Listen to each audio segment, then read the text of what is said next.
Sir, first class isn't for people like you. Step aside before I get someone to remove you. She didn't whisper. She projected. Emily Parker, a Sky Pulse flight attendant in her mid-20s, stood in the middle of the cabin like she owned the air itself. Her words cracked through the silence like turbulence ripping a calm sky. She held Marcus Bennett's platinum boarding pass between two fingers like it was trash and tore it in half. Not a crease. A clean rip. Passengers froze. Some turned. One man lowered his phone mid-scroll. A child asked her father why the man in the nice jacket was being yelled at. But Marcus, he didn't flinch. He didn't blink. He just stood silently beside seat 2A, calm, watchful, patient, because this wasn't the first time he'd been told he didn't belong, but it would be the last time anyone said it without consequence. Before we dive into this real story of power, silence, and a $3 billion surprise, drop your city in the comments and hit that subscribe button. And remember, real power doesn't shout. It acts. Marcus Bennett didn't move.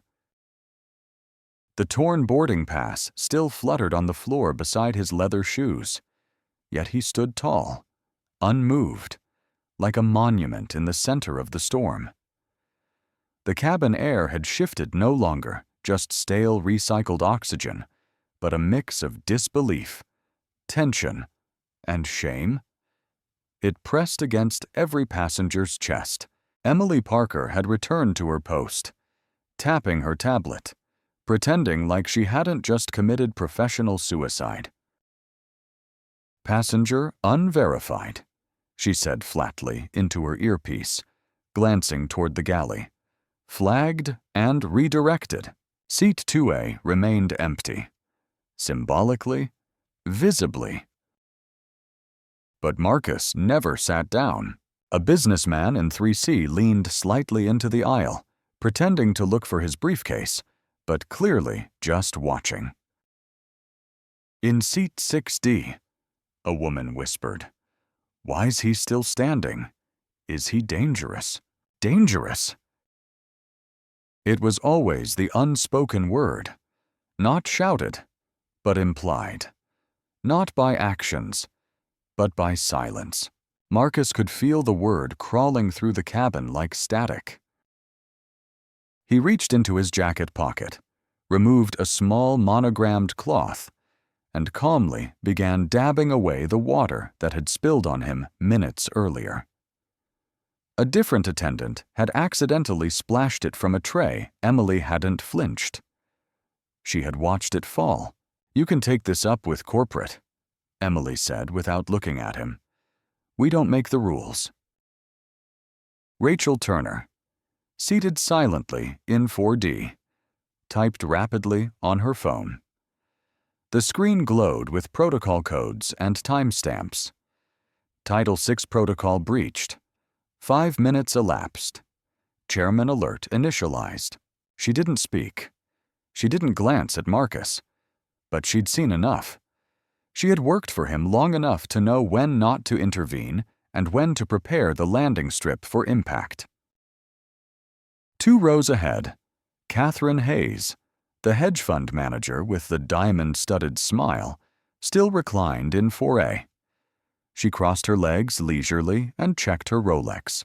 "Honestly," she said aloud to no one in particular, "if this causes a delay, I'll be deducting time off my next stock review call." The pilot hadn't made a sound. The engine hum continued, but the real current was human. Then a quiet voice cut through the tension. "Daddy, why is she picking on him?" Every head in rows 6 through 10 turned instinctively toward the child's voice. 9-year-old Noah Davis, seated with his father in 6B and 6C, stared directly at Marcus. His father, Michael, clenched his jaw and squeezed his son's hand gently. Sometimes, he whispered. People don't see what's right in front of them, from the aisle across. Mia Collins slowly raised her phone. A well-known consumer rights advocate. She didn't speak. She didn't need to. Her live stream was already broadcasting to over 60,000 people. The camera trained on Emily, who continued tapping her screen like it would excuse the act. A ding echoed from Marcus's phone. One line from Rachel Chairman Walsh notified, "Legal protocol confirmed. 2 minutes to clearance." Emily didn't notice any of it. Her eyes were locked on a single goal, moving Marcus off the plane before he became a problem. "I'll be contacting security," she said louder now, as if daring him to resist. But Marcus didn't speak. He turned. He walked 3 rows back and picked up a paper cup from the floor. Someone had dropped it during the commotion. He tossed it in the trash discreetly before returning to 2A, where he simply placed both hands on the seat back and waited, not sitting, not shouting, just waiting. "Passenger 2A, you've been warned," Emily said with more force. "You're currently interfering with crew operations." Rachel's phone buzzed again. "Clearance granted. Authorization code TG Holdings 01. Ready to transmit." Across the aisle. Ethan Myers, a SkyPulse onboard systems analyst, stood up and approached the terminal next to the galley. He pulled out a restricted access tablet. His fingers moved rapidly, not checking a manifest, but adjusting it. Rachel's eyes narrowed. "He's altering the records." She typed into her phone. "Data tampering confirmed." Mia's voice cracked live on stream. "They're changing his ticket status. Right now. On video. The cabin, once awkwardly silent, was now fully alert." Conversations had stopped. Phones were recording. Witnesses weren't just bystanders anymore. They were evidence. Then came the moment. A quiet beep from the overhead speakers. All monitors in the cabin flickered, and CNN's live feed filled the screens. A breaking news alert. Black CEO denied first-class seat. Live footage from Flight 739. Under review. The cabin fell silent again, but not like before. This silence was electric. Marcus looked up not to the screen, but to Emily. For the first time, she looked back at him with something resembling fear. A passenger in one seat turned toward Catherine Hayes and whispered, "You just tried to buy out a billionaire's seat." She blinked. A billionaire. And in that moment, without lifting a finger, without raising his voice, Marcus Bennett made the entire flight realize. They hadn't just denied a man a seat. They had awakened someone far, far above their pay grade. The moment the cabin screens lit up with CNN's live feed, time seemed to pause mid-breath. First, there was confusion, then recognition, then shock. The headline stretched across the bottom of every seatback screen. Black CEO denied first-class seat. Live footage under review, in perfect HD. The screens played back everything: Emily tearing the boarding pass, Catherine offering stock to claim the seat, the spilled water, Marcus's silent stare, Ethan manipulating the manifest. There was no narration, just a loop of raw, unfiltered truth. The entire aircraft had become a flying courtroom, and the jury rows 1 through 30 was no longer neutral. Tyler Brooks in 7A stood up slightly in his seat, whispering into his phone's mic. "Yo, this man didn't even raise his voice. This whole thing's being broadcast, and these people are acting like it's not real. Behind him, Mia Collins stared directly into her camera.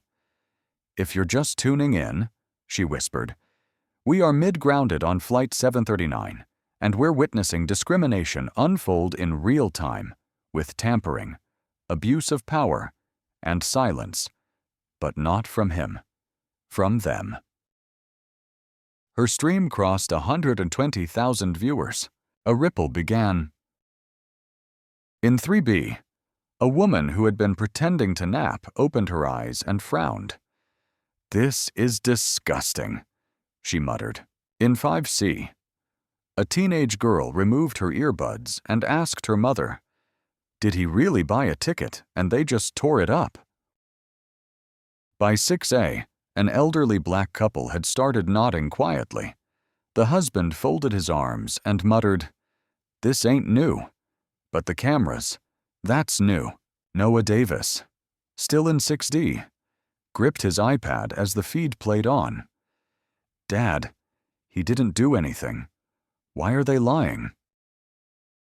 Michael Davis put an arm around his son's shoulder and said the only thing that felt honest: "Because they didn't think we'd see it."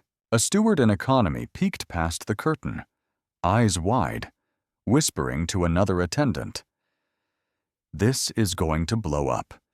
She's still talking like she's in control." And still, Marcus remained silent, not because he was weak, because he didn't need to speak. The truth was speaking louder than any outburst could. Emily turned toward the front panel, whispering frantically into the comms, "I need control of the screens. Who authorized this feed? Lock it down now." But the screens didn't flicker. Rachel Turner had already coordinated a lock override through Sky Pulse's internal ethics portal. Olivia Reed, still seated in 5A, was watching every log file, ensuring no one could erase what had happened. Stephen Grant, the cabin manager, paced beside the galley, muttering nervously into a phone. His eyes flicked between the monitor and Marcus's unreadable expression. "Do we have authority to remove him?" he whispered. "He's disrupting operations." On the screen behind him, Marcus didn't move. It was a loop of stillness that exposed the chaos for what it really was. Projection. In 2B, Catherine Hayes shifted uncomfortably. Her voice, once syrupy with mock generosity, now trembled with poorly disguised fear. "I didn't know who he was," she mumbled. Someone behind her said flatly, "That's the point." From 1E, a man in a silver suit pulled out his phone and began searching Marcus Bennett net worth. The first line, founder and CEO of Titan Global Holdings. Net worth $50 billion, known for silent acquisitions. His eyes widened. "Oh my God," passengers whispered. "He's the one who—" "That's him. He owns Titan. He's just sitting there." Then came the turning point. Tyler stood up in his row. "Hey," he said, raising his phone. "Now live to over 200,000 people. I don't care what you believe politically. I don't care what your airline loyalty is. But if you're sitting in this cabin and watching this, you've got a choice. You either pretend like this isn't happening, or you stand up and say it is." He turned the camera toward Catherine, Emily, and Ethan. "This is what erasure looks like. This is what it means when you rewrite the rules mid-air because someone made you uncomfortable." His voice didn't shout. It cut. Mia turned her phone toward herself. This man didn't yell. He didn't threaten. He didn't even move. They tried to erase him because of how he looks, and now he's about to own the sky they think they control. Back in 6D, Noah Davis looked up. "He's like a king," he whispered. Michael nodded. "He's more than that. He's a lesson." Up front, Marcus remained seated, calm, still as stone. The loop of footage kept playing. Every time it restarted, the tension built higher. Then a passenger in 3A stood up. "Sir," she said to Marcus, her voice quiet but firm, "you can have my seat if you want it." Marcus turned slowly, met her eyes, then gave a single nod of acknowledgement, but he didn't move. He didn't need her seat. He had already taken the entire cabin. The screen changed again. New headline: Titan Global Chairman en route to Flight 739. Emergency acquisition talks confirmed. And for the first time, Emily Parker realized this wasn't just a delay. This was Judgment Day. Emily Parker stood frozen. She had just watched her name scroll across every cabin screen, tied to a national news story that was now broadcasting live. The words, "Denied seat to Black CEO," burned into her brain like warning lights. But still, she doubled down.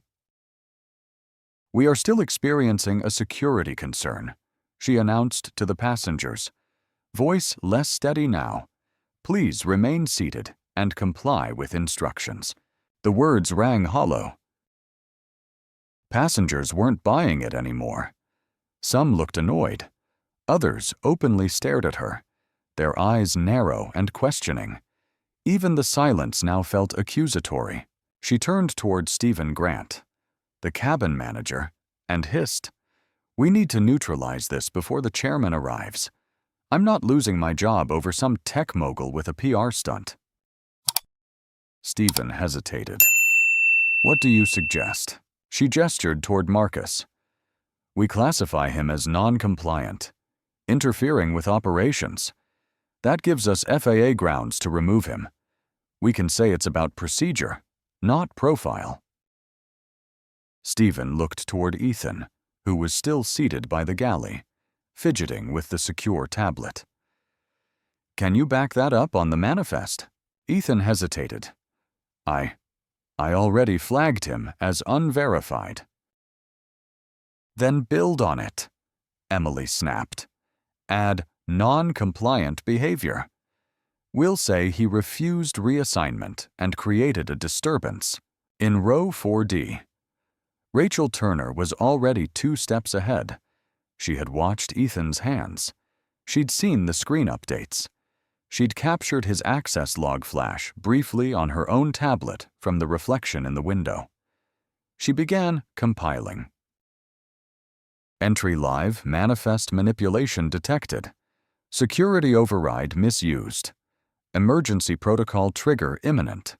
Meanwhile, Olivia Reed Sky Pulse's ethics officer, who had remained discreet this whole time, activated her secondary review protocol. Her seat assignment had been deliberate, her presence under wraps. She tapped one line on her secured interface. Ethics violation Tier 3. Live witnesses. Present. Crew misconduct suspected. Executive alert. Pending. In the first row, Marcus Bennett remained still. His hands rested on the armrests, fingers interlocked. The CNN feed had looped twice now. The passengers were no longer just viewers. They were witnesses. From the rear of the cabin, a slow murmur began to build. "This is a cover-up," someone whispered. "They're panicking," another said. "Man's just sitting there, and they're acting like he's a bomb." Tyler Brooks, still lived to hundreds of thousands, leaned into his phone camera. "They're digging their own hole, folks. And Marcus is letting them." Suddenly, a different alert hit every screen simultaneously. Titan Global Private Jet en route to ATL. Chairman Robert Walsh, ETA. 18 minutes. That was the moment Catherine Hayes stood up. "Wait, Walsh is coming," she said, her diamond earrings swinging. "You told me this was just a minor incident." Emily turned toward her sharply. "Sit down, Catherine." But Catherine wasn't used to being told what to do. "He's got proof, you idiot. They're all watching this in real time." She turned toward Marcus, her voice now trembling. "Look, we all got off on the wrong foot. Maybe I misspoke. You don't have to escalate this." Marcus didn't even glance her way. She might as well have not existed. From behind her, Mia Collins said softly but firmly, "Lady, it's already escalated. You offered to buy out a seat from a man who rightfully owned it with stocks. On camera. That's bribery." Catherine paled. Emily pushed past them both toward the front galley. "We're shutting this down," she muttered. "No more feeds. No more news. We're regaining control." She punched in a code to the crew override panel. Nothing happened. Every screen still played. Rachel smirked in 4D. She had anticipated this. She had preempted Emily's crew override by launching a firewall from her Titan device minutes earlier. Her note to Olivia had been clear. "Lock the feed. No cancellations. No silence." Then came the real escalation. From the tarmac, a live image appeared on the main cabin monitor. Chairman Robert Walsh was walking toward the gate. CNN had cut to a wide-angle camera positioned outside the terminal. His security team flanked him. Behind him, reporters chased with microphones. Flashbulbs erupted. The headline flashed. Sky Pulse chairman rushes to Flight 739. After CEO denied seat. The passengers gasped. A woman in 2C turned toward Marcus. "You're really doing this, aren't you? You're taking the whole airline." Marcus finally looked up. He didn't smile. He simply replied, "No, I already did." Just then, Stephen received a notification on his cabin device. Internal system override initiated. Ethics Officer Olivia Reed now assumes authority over all crew conduct on this flight. He looked over at Olivia, who stood slowly, lifted her badge, and said, "Flight 739 is now under executive-level ethics review. No Sky Pulse employee may take further action without my approval." Emily opened her mouth to object, but Olivia cut her off. "You are restricted.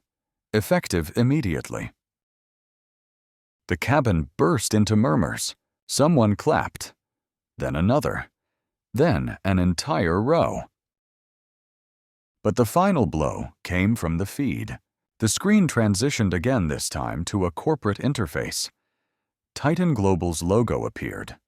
Below it, a single number pulsed in silver text. 3,000. Acquisition bid filed. The cabin went silent. And Emily Parker realized she hadn't just torn a boarding pass. She had torn open the sky. The cabin buzzed with nervous silence. CNN still looped the headline. The number 3,000 euros hovered like a final verdict on the screen. But Marcus Bennett wasn't looking at it. He was looking out the window. Somewhere out there, Chairman Robert Walsh was walking toward the jet bridge, but Marcus's mind wasn't on him. It wasn't on Emily, or Ethan, or even the cameras. It was on a different building, a different betrayal. 15 years ago. Marcus had stood in the marble lobby of a skyscraper on Park Avenue.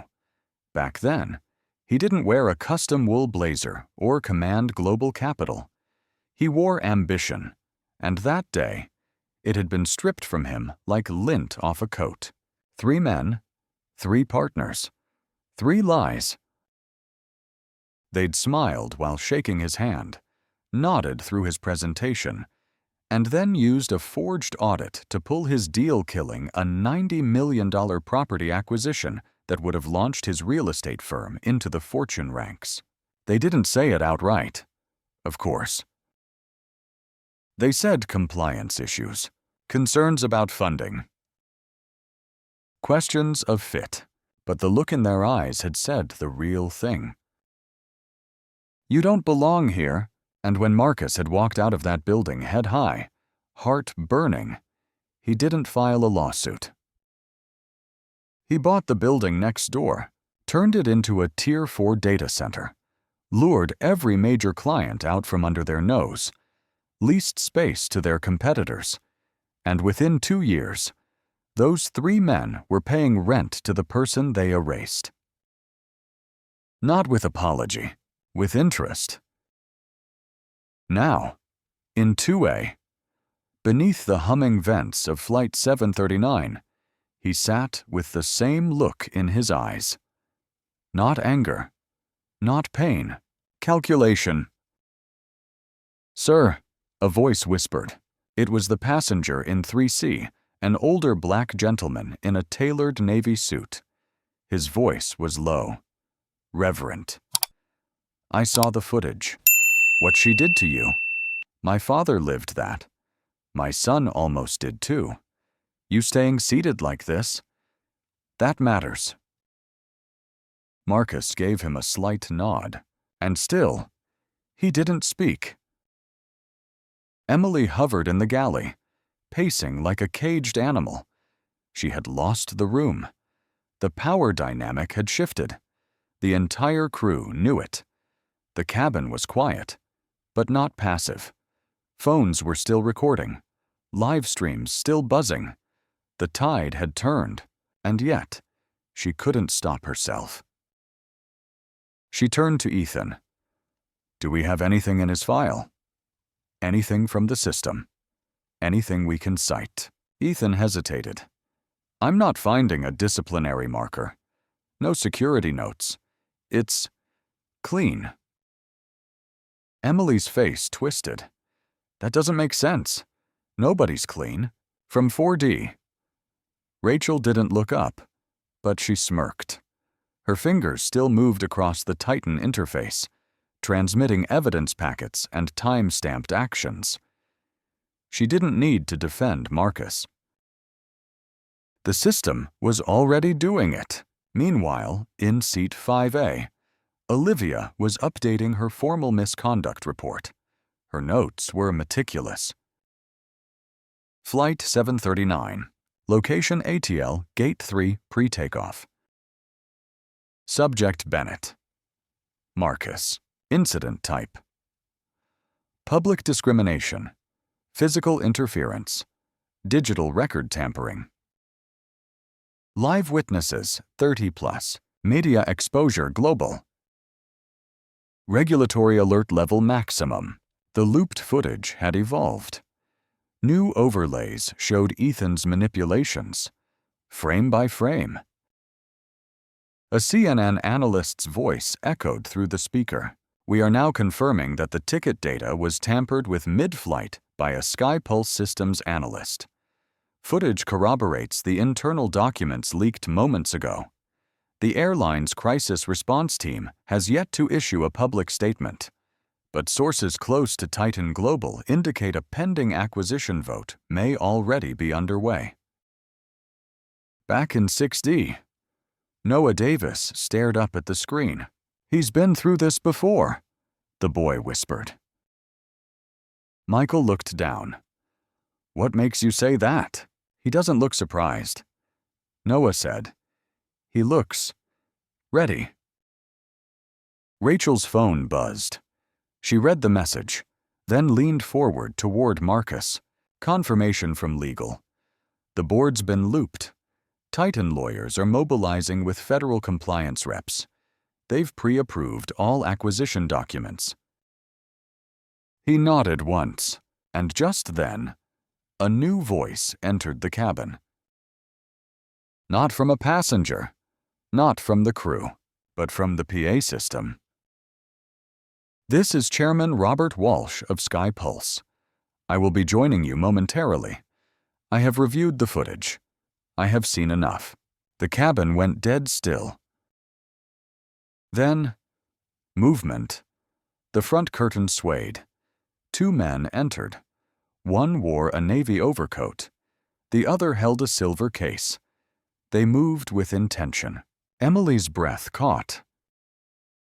So did Ethan's, and for one brief moment, Marcus Bennett closed his eyes not from weariness, but from memory. He remembered the skyscraper, the handshake, the lie. Then he opened them and stood. And with that simple act, the entire cabin rose to attention, because in that moment, everyone on Flight 739 understood. This wasn't a man reclaiming his seat. This was a man reclaiming history. As Chairman Robert Walsh stepped onto Flight 739, every seat seemed to exhale, but not Marcus. He remained standing beside Seat 2A, one hand on the headrest, posture composed. He hadn't spoken since the first insult. He didn't need to. His silence had done more than words ever could. Walsh's eyes scanned the cabin quickly. First Emily, then Stephen, then Ethan. He took note of Olivia's badge. Then, finally, he met Marcus's gaze. There was no handshake, no greeting. Just recognition, but the real movement wasn't happening in plain sight. It was happening in the quiet clicks, taps, and messages flowing through Rachel Turner's device 3 rows behind. Rachel wasn't a public face. She didn't command meetings or appear in headlines. She was Marcus's operations chief, a woman who carried 6 different clearance levels and an internal clearance higher than most general counsels. And while the cabin focused on Walsh, Rachel had already launched Protocol Skyline, a Titan global contingency plan reserved for moments of public exposure. One tap initialized legal cloud backups of all footage. Another transmitted a direct feed to the Department of Transportation's Civil Rights Division. A third synced with Air Equity, Marcus's new AI watchdog platform, flagging SkyPulse's conduct in real time. Beside her, Olivia Reed had her ethics terminal open. "Chairman," she said quietly, standing to address Walsh. "As per SkyPulse's emergency ethics protocol, I've assumed control of all compliance actions on this aircraft. I've also filed 4 concurrent misconduct violations, including system tampering, racial discrimination, and crew-level battery of a passenger." Walsh nodded solemnly. "Show me." She turned the screen toward him. The footage played. Emily ripping the pass, the spilled water, Ethan rewriting the manifest, Catherine offering stock, the slap to Marcus's phone. Walsh didn't flinch. He had known the damage was bad. But this was radioactive. Back at the rear of the cabin, Tyler Brooks, still streaming to nearly 400,000 live viewers, whispered into his mic, "The chairman's here, and he's seeing it all with his own eyes." Mia Collins, sitting near the aisle, was quiet. Her followers had crossed the 500,000 mark, but her focus wasn't views. It was narrative. In her notes, she typed, "This isn't just a man buying an airline. This is a hostile audit conducted from a seat the world tried to deny him." Up front, Ethan tried to shrink into his chair. Emily whispered urgently to Stephen, "We can still argue process. We can claim confusion data error, if we pin it on the tablet malfunction." But Stephen had already stopped listening. His eyes were on Walsh, and Walsh was looking at Marcus. "I've reviewed the evidence," he said at last. "I've seen the reports, and I'm prepared to begin a transition conversation if that's where this is heading." Rachel looked up. It's already begun. She tapped a command. Behind them. The overhead monitors shifted again, this time displaying the interface of the Titan transition portal. Silver-blue graphics shimmered. Across the top, Sky Pulse acquisition in motion, below Stage 2. Internal audit phase. Compliance officers en route.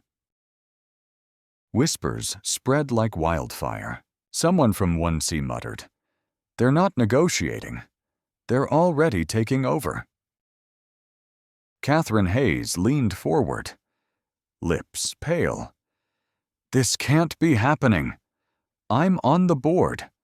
I should have been informed." Rachel didn't look up. "You were, 4 months ago, when Marcus bought 8% quietly, 3 weeks ago, when he crossed 15%, and 7 minutes ago, when he filed the acquisition bid." She finally met Catherine's eyes.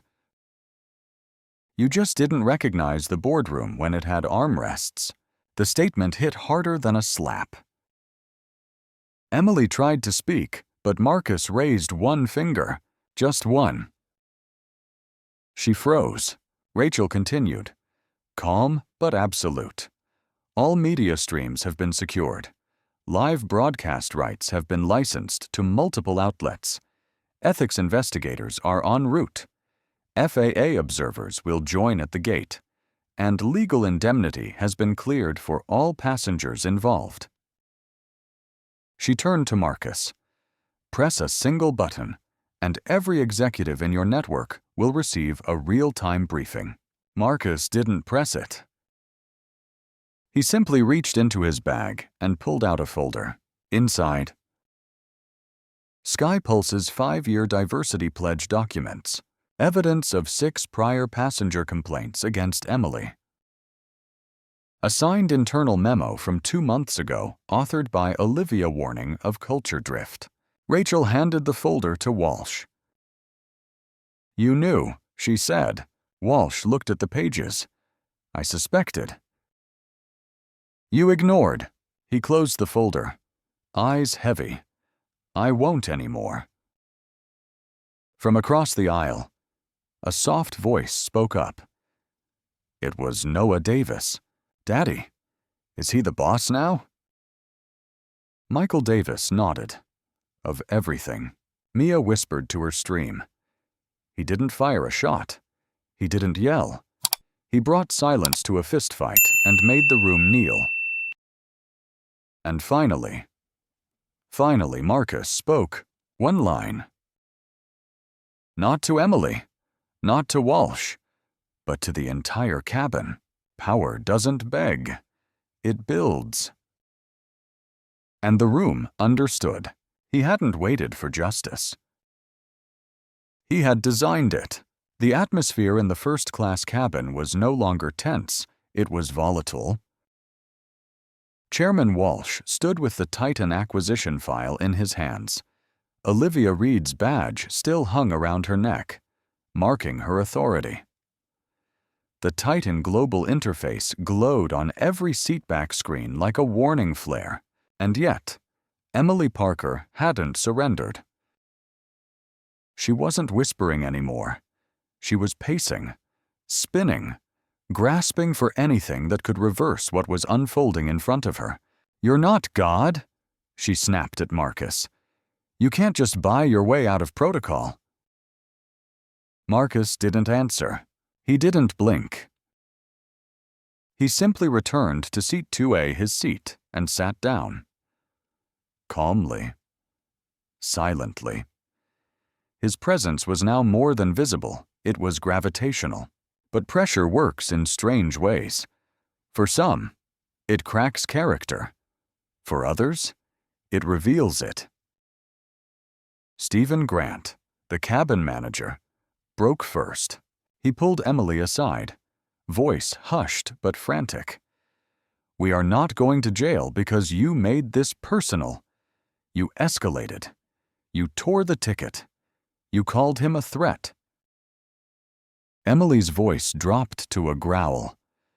"You backed me." Stephen shook his head. I followed chain of command, but I didn't think you'd turn a delay into a corporate collapse. Emily looked like a woman realizing her parachute might be sewn shut. Across the aisle, Ethan Myers, the analyst who had altered Marcus's boarding record, was no longer touching his tablet. It sat idle in his lap like a hot grenade. His thumbs trembled above the screen, unsure if touching it again would lead to termination or handcuffs. Passengers had begun whispering in clusters now. In one seat, an executive in a gray suit leaned toward the woman beside him. If Titan takes over, their ethics division will audit every flight log, every crew profile. You think we've seen the last of this? No, she whispered. This is just page 1. Back in 6D. Noah Davis pulled out his coloring book. But he wasn't coloring. He was sketching something carefully. At the top of the page, he'd written, "The man who didn't yell." His father noticed. Drawing him. Noah nodded. I want to remember what strength looks like when it's quiet. Meanwhile, Rachel Turner wasn't just watching the pressure build, she was guiding it. She tapped a command on her device, triggering a silent message to Titan's acquisition team waiting inside the terminal. Begin press release staging. Prepare response for shareholder briefing. Walsh is aligned. Resistance crumbling. She then turned to Olivia.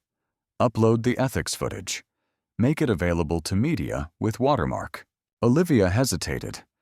That's irreversible. Rachel replied coldly. So was tearing his pass. Up front, Chairman Walsh took one step toward Marcus. I want to apologize, he said quietly. For my staff. For my silence. Marcus looked up, eyes sharp. Apologies are useful when they're backed by action. Walsh gave a slow nod. Then let's act. He turned to Stephen. Hand me your badge. Stephen stiffened. It's protocol, Walsh said flatly. You're relieved of duty pending investigation. Stephen handed over his lanyard without a word. Walsh then turned to Ethan. Your device. Ethan hesitated. I didn't mean. Your device. Ethan handed it over. Walsh placed it into a black pouch and sealed it with a Sky Pulse evidence tag. Then, slowly, Walsh turned toward Emily. The entire cabin went silent. She straightened, preparing to spin it. I followed procedure. No, Walsh said. You followed prejudice. I didn't mean. You meant everything you did. And now you'll face everything that comes with it. He looked toward Olivia. File her termination. Emily's face flushed, then paled. You can't. I've given 7 years. You undid all of them in 7 seconds. Her lips parted, grasping for defense, but there was nothing left to defend. Then came the twist. As Walsh began to step away, his phone buzzed. He read the screen, paused. Then read it again. Marcus leaned slightly forward. What is it? Walsh looked up. Pale. Your press release went out early. Rachel turned toward Marcus. Eyes wide. They moved without my signal. Marcus checked his phone. A push alert flashed. Titan Global acquires Sky Pulse Airlines. 3B deal confirmed. Then came another. CEO Marcus Bennett speaks out. No more erasure at 30,000 feet. Mia Collins gasped. They're announcing it live? Tyler Brooks grinned into his camera. You heard it first. People, Marcus Bennett just bought the very plane that tried to throw him off. We're not in first class anymore. We're in legacy. The screens in the cabin changed again. This time, no more CNN, no internal documents, just one phrase, pulsing bold against a dark screen. You can't erase what was built to endure. And as the pressure reached its peak, Marcus smiled. Once, quiet, controlled, and more powerful than any voice on that aircraft. The aircraft didn't shake, but something deeper did. When the Titan acquisition notice hit the news wires, it wasn't just passengers who reacted, it was the world. Airports in Boston, Chicago, LAX, and Heathrow all saw digital display boards flash red as trading bots interpreted the alert. SkyPulse stock dropped 14% in 6 minutes. Inside Flight 739, the news played out in real time. On the seatback monitors, a new banner replaced the Titan bid line. SkyPulse now owned by Titan Global. Emergency reorganization underway. Emily collapsed into the jump seat. "This isn't possible," she whispered. "This isn't how airlines change hands."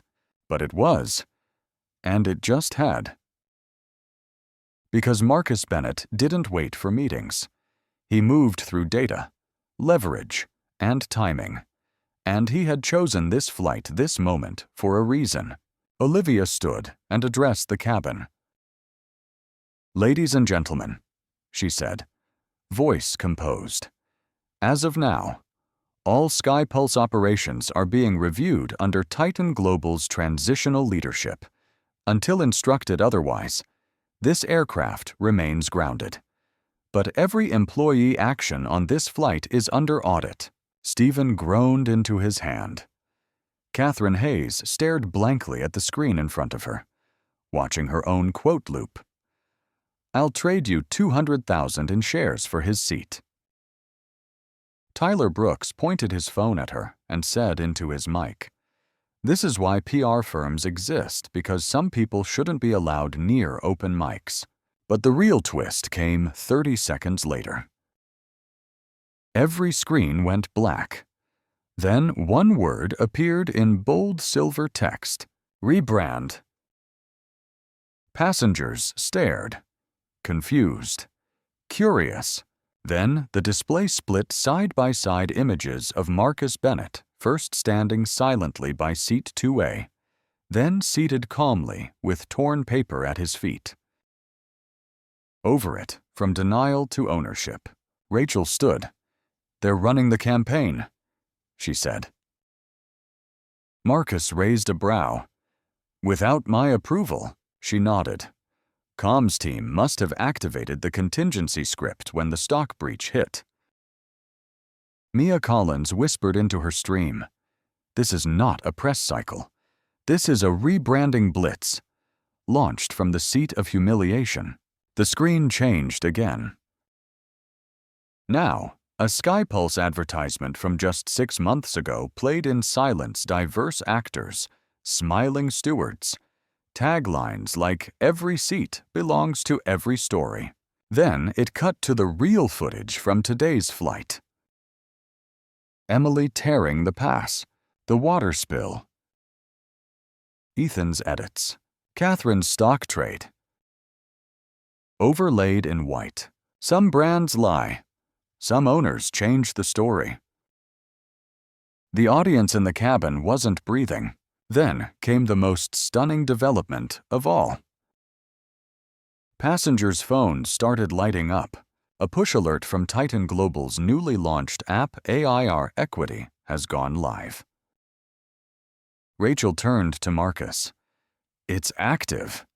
You wanted accountability at altitude. Now every SkyPulse passenger on this flight has it." Tyler gasped. Reading from his screen, "It's got seat-to-seat misconduct reporting, crew behavior scoring, bias detection, facial emotion monitoring. Holy hell, This thing is Minority Report for Airlines. Marcus leaned forward in his seat, folded his hands. Not surveillance. Safeguards. Across the aisle, Olivia added. All compliant with federal law. No names, just patterns. Repeat violators get flagged before passengers even board. Emily stood up suddenly, panic in her eyes. You're not just firing me. You're changing the rules. Marcus looked at her. No, he said. We're finally enforcing them. From 6D, Noah raised his hand like a classroom. Everyone turned. Yes, Marcus said. The boy blinked. Can anyone use the app? Marcus smiled slightly. Everyone. The boy grinned. Cool. Olivia added. The tool lets you rate your entire flight experience in real time. Not just seats. How you're spoken to. How often crew check on you. It logs disparities automatically. Ethan groaned. That's insane. Rachel looked at him. No, that's called records. Something you should have respected before tampering with them. The cabin shook with that one. But Marcus wasn't done. He reached into his briefcase and pulled out a slim silver tablet. He tapped once. A new screen appeared on every monitor. A timer. T6 hours to full operational transfer. Sky Pulse Titan Air Equity. Passengers murmured. Someone clapped. Then another. From the jump seat, Emily whispered. You're going to replace everything. Marcus finally turned toward her. Not everything, he said. Just everyone who forgot who the passenger actually is. And for the first time since takeoff, though, they hadn't moved an inch. Flight 739 felt like it was headed somewhere new. The jet bridge door hissed open like a verdict being handed down. Passengers didn't know whether to cheer or hold their breath.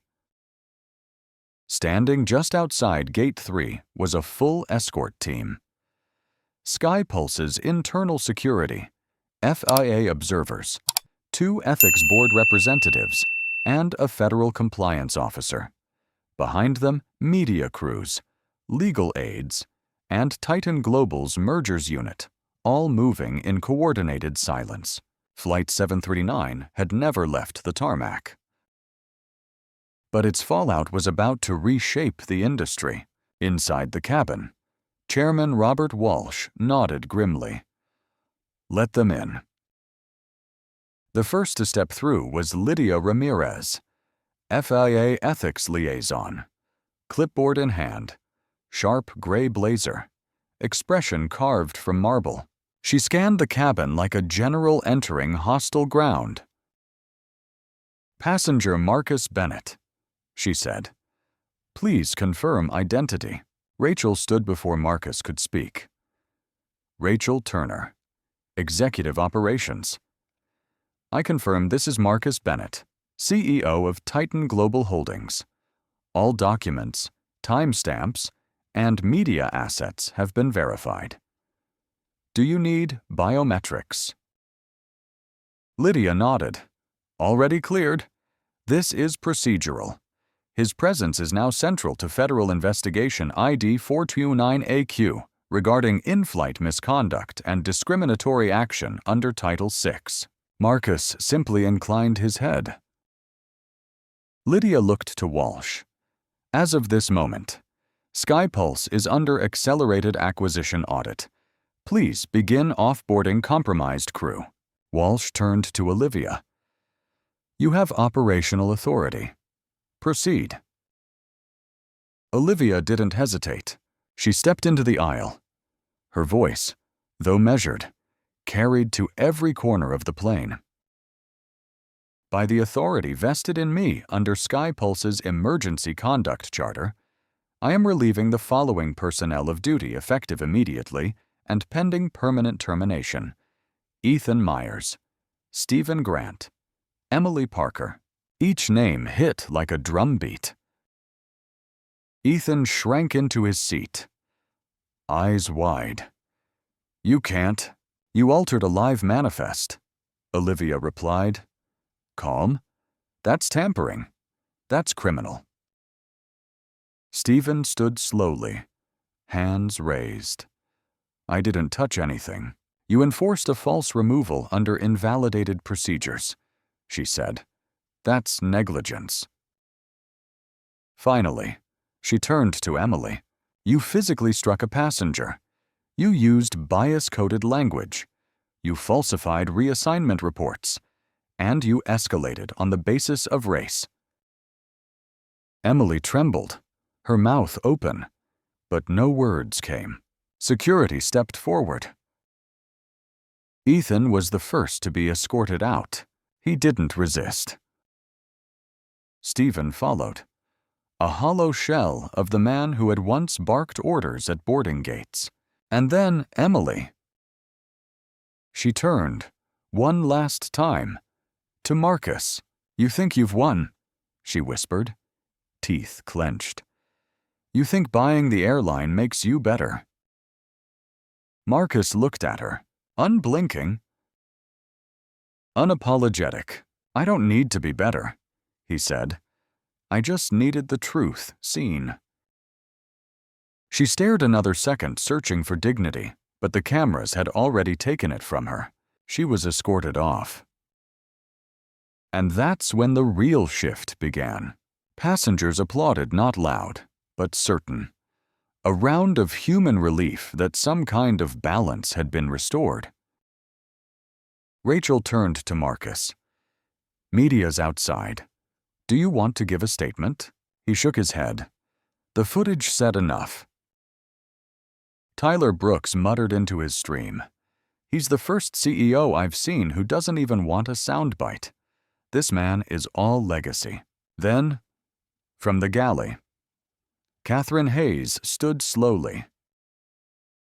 She adjusted her scarf, pulled down her sunglasses, and said, "I'd like to apologize." Silence. She cleared her throat. "I was arrogant, entitled, and wrong. I spoke as though your seat was a favor when it was, in fact, yours." Mia turned her camera toward Catherine. "Say it clearly," she said, "for the record." Catherine nodded, eyes wet. "Marcus Bennett was the rightful holder of seat 2A, and I tried to buy it because I thought my money mattered more than his humanity." A beat passed. Then Olivia stepped in. "You are hereby suspended from all board duties within SkyPulse until further review." Catherine nodded once and sat. The cabin wasn't quiet. It was awakening. Noah looked up at his father.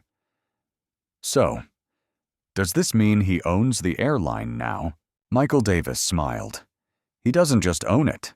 He rewrote the rules mid-air." Just then, a new screen lit up across the monitors. SkyPulse, Titan Equity. Air transition finalized.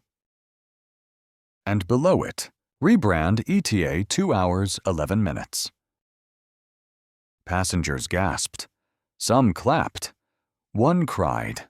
Marcus simply remained in his seat and whispered to Rachel, "Now let's rebuild it." The screen above Marcus's head faded from corporate blue to solid white. A new logo began to pulse gently into view, one that hadn't been seen publicly before. A stylized wing wrapped around a digital flame. Bold, yet clean. AR Equity, the future of flight. Rewritten. Passengers leaned in. Some gasped.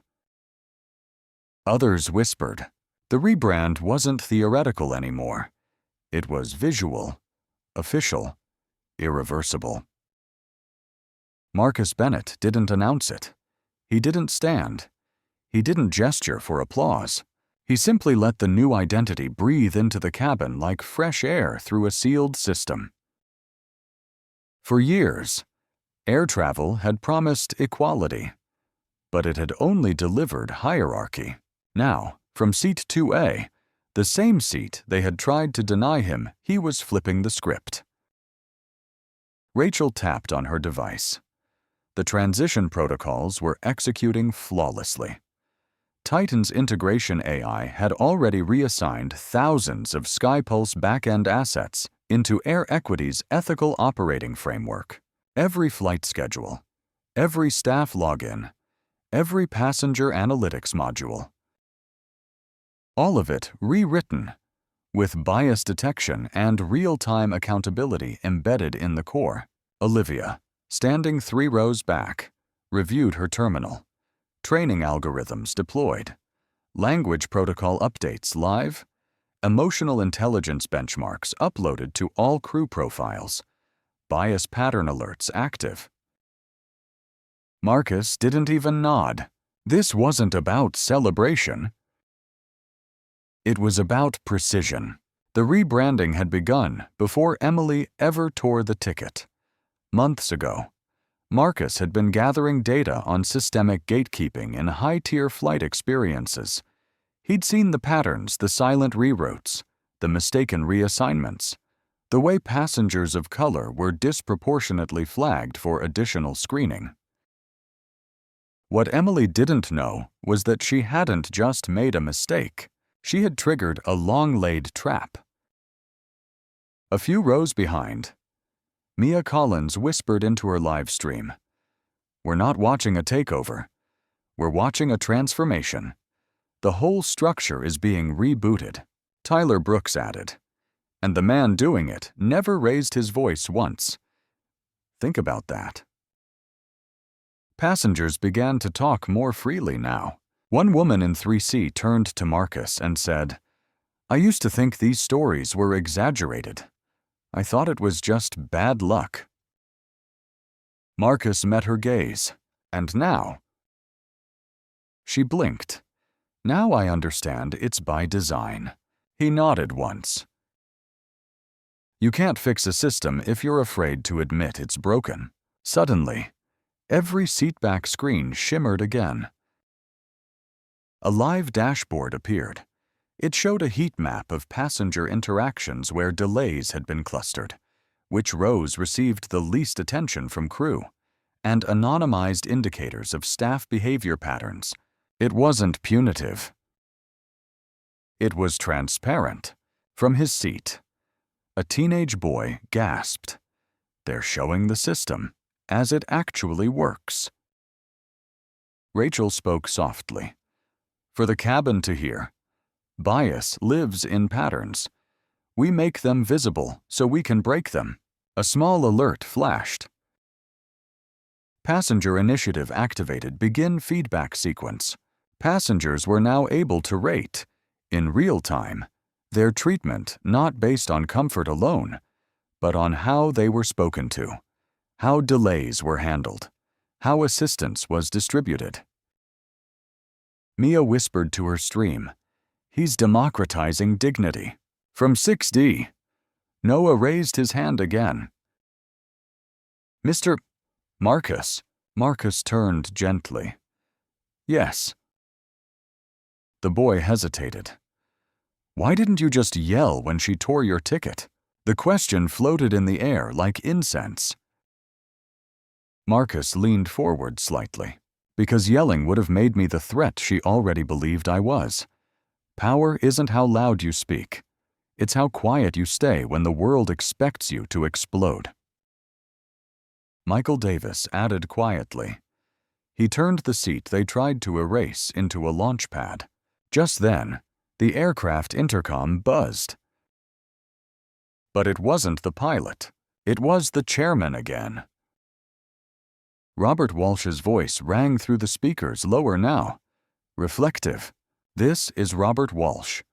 I will be stepping down as chairman of SkyPulse. Effective immediately. Air Equity has my full cooperation. Let this transition be our public apology. and our promise that we've finally listened. Some passengers applauded. Others just sat, stunned. Catherine Hayes sat still in 2B, eyes glassy. She whispered, "He's remapping the sky." Rachel turned to Marcus. "The new boarding procedures are ready." He nodded. "Launch them?" On screen, a new slogan replaced the old. Air Equity Boarding Order Humanity before hierarchy. The gate priority system was gone. No more Group 1 for platinum elites. No more military then millionaire processions. Instead, it now read, families with children, elderly and disabled passengers, travelers needing accommodations. Then all others randomized by seat, not by status. Mia smiled into her camera. First class is no longer a crown. It's just a seat. Tyler whispered. We're not just watching a company change.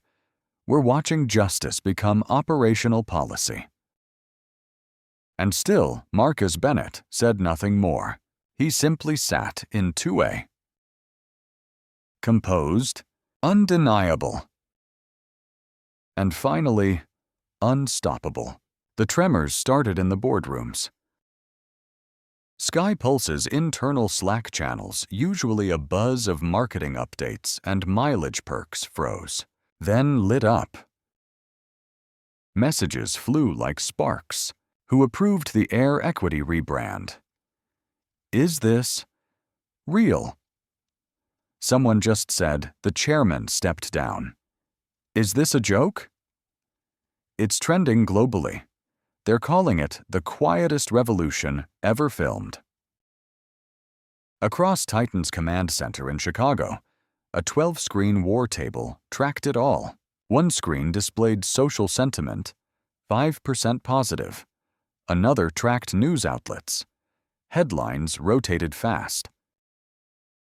Marcus Bennett buys Airline mid-flight. From seat 2A to CEO, the rise of Air Equity. No apology needed. He bought the sky. And the biggest change of all. Federal regulators were watching. On Flight 739, Marcus Bennett remained seated as the first-class cabin became less a cabin and more a courtroom. Press briefing and historical moment all at once. Rachel Turner stood beside his seat, a secure tablet in hand. Policy amendments are being replicated across Titan's partner companies.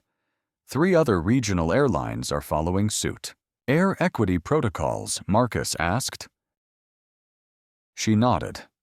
All 12, including bias detection, randomized boarding, universal dignity metrics, and staff audit layering, timetable.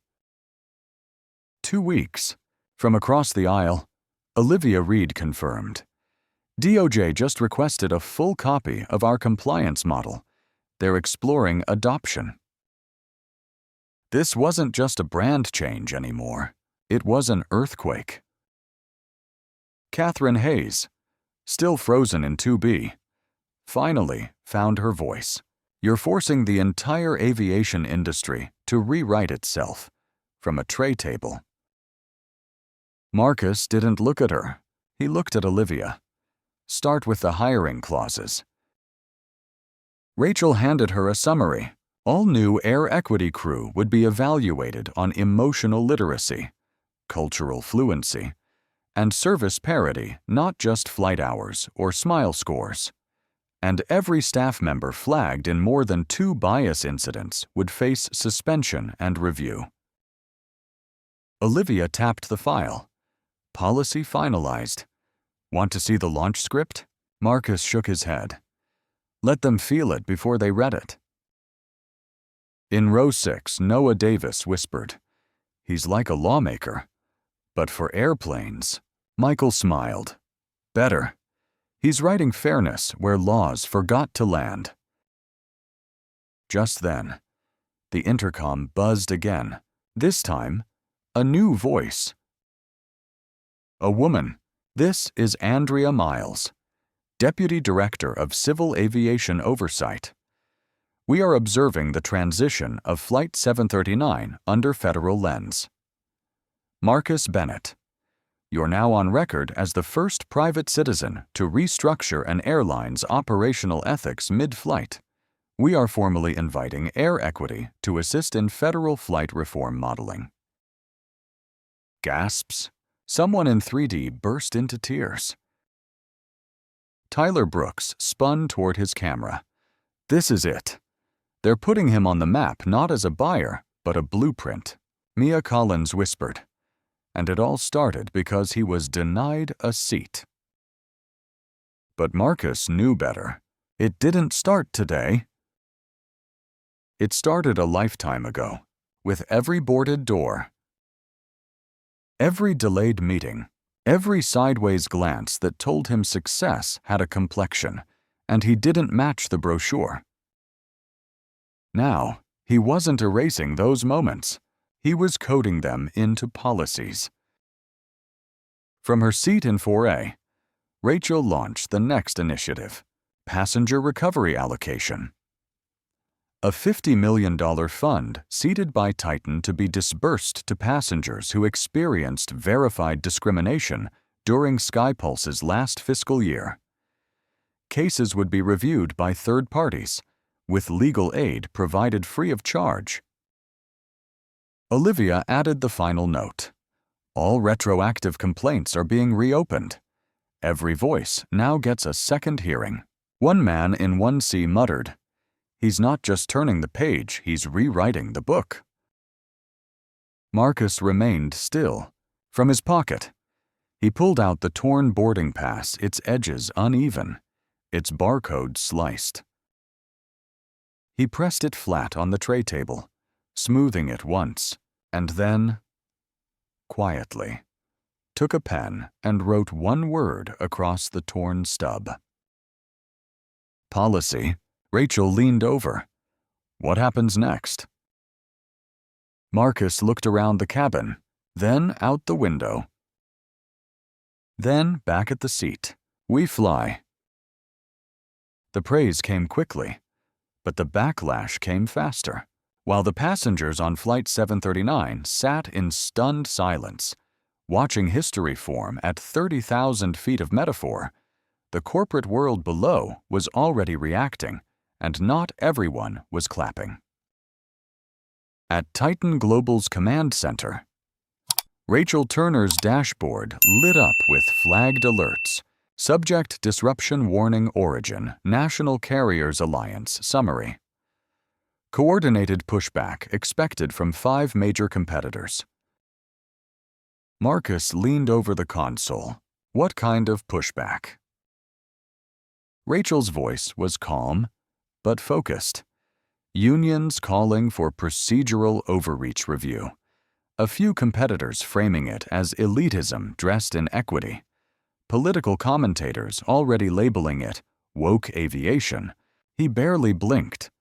So they've chosen the old playbook. Tyler Brooks whispered into his live stream. We've just hit the part of the story where the machine wakes up and tries to crush the rebel. Even Mia looked concerned. Air Equity's now a symbol. That means it's also a target.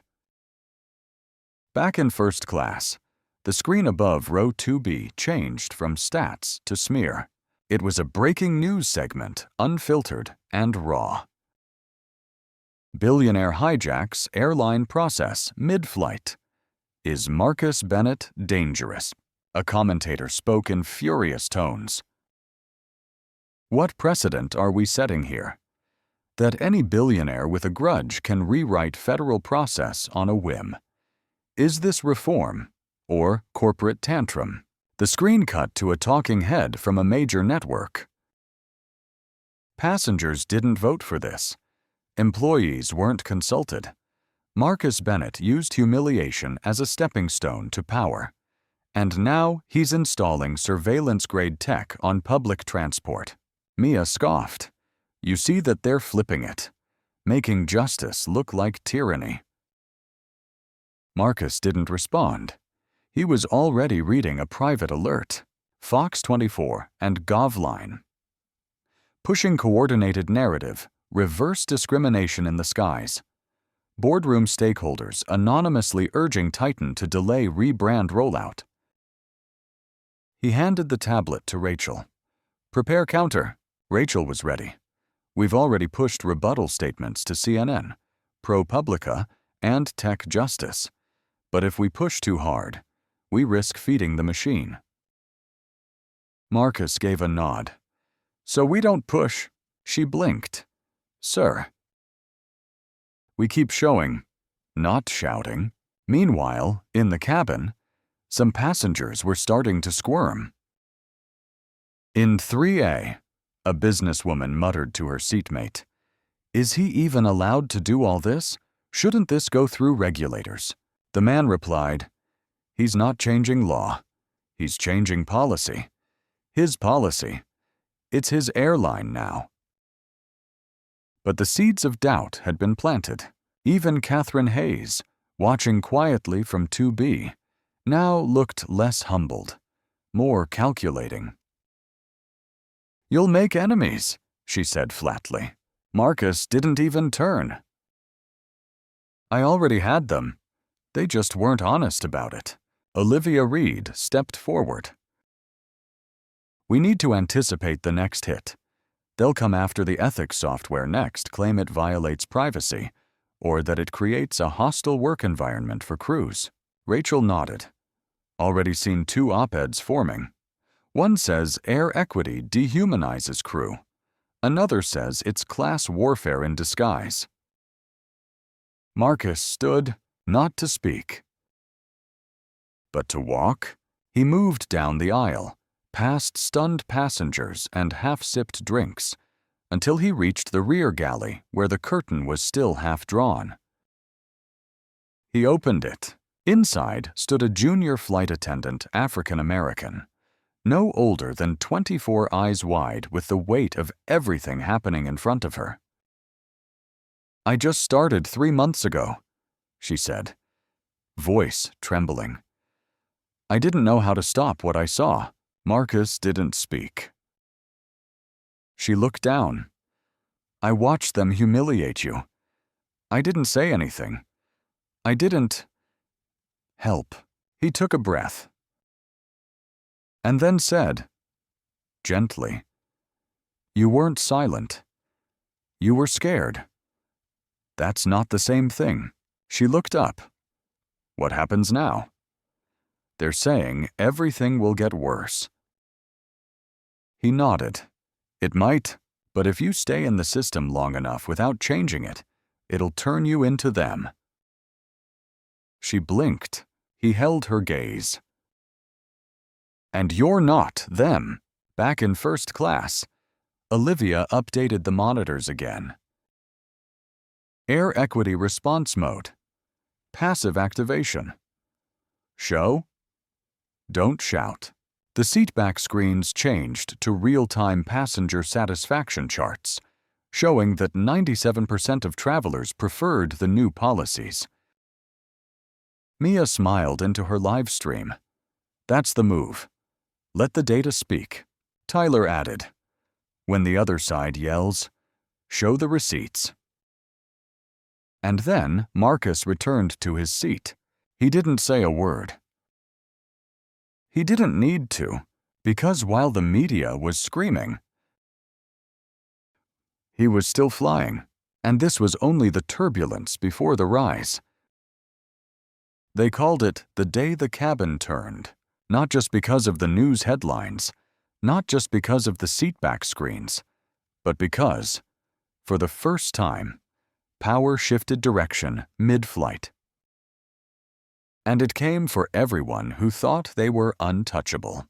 By the time Ethan Myers landed, escorted quietly off Flight 739 by compliance officers, his name had already hit the blacklist of every major airline tech contractor. He wasn't just fired, he was flagged. A former intern at SkyPulse posted on LinkedIn, "Ethan rewrote my credentials once to cover his mistake. No one believed me. today. Someone did. The post went viral. Within hours, a class action suit began to form employees, pilots, and passengers coming forward with buried complaints that had once been labeled procedural misunderstandings. Now, they were evidence. Stephen Grant's departure was less dramatic, but more complete.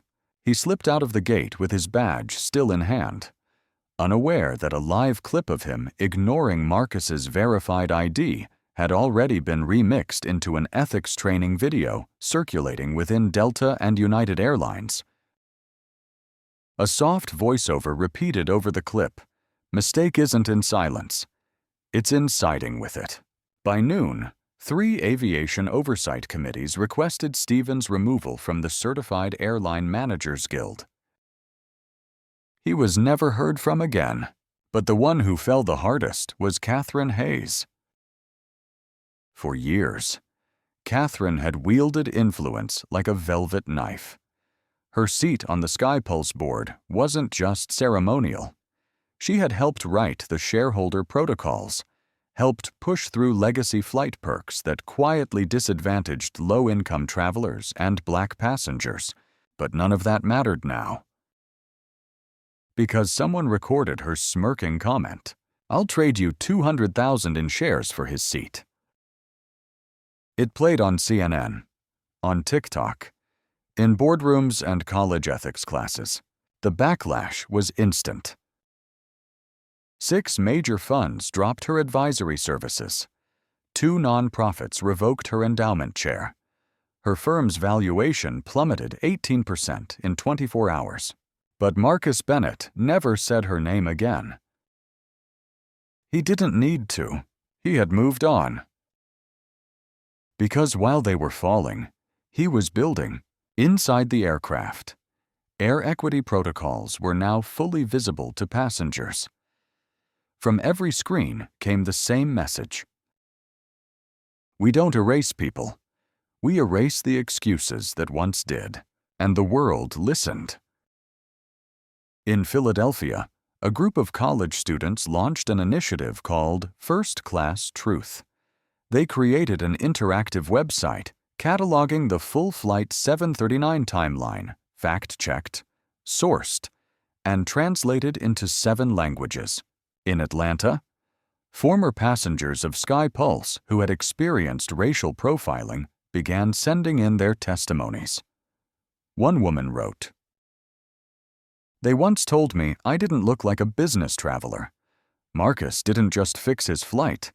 He fixed the one they denied me 3 years ago. Back on the plane. Tyler Brooks was still streaming his viewer count now in the millions." "You're witnessing history," he whispered. "The old guard is falling. And for once, the consequences are sticking." But Marcus was still quiet. Still seated, still wearing the same gray blazer with a dried water stain near the lapel, the mark from a spilled bottle that began this all. Rachel approached from the aisle. "We've received a request from the Secretary of Transportation," she said. "He wants you to speak before the Aviation Ethics Council. They're considering adopting your air equity model as a national baseline." Marcus didn't blink. "I'm not giving them a speech," he said. Rachel tilted her head. "Then what should I tell them?" He glanced down at the tablet in his lap. A single document filled the screen titled Airborne Flight as Civil Space. It was a policy proposal. Precise. Legislative ready. "No speeches," Marcus repeated.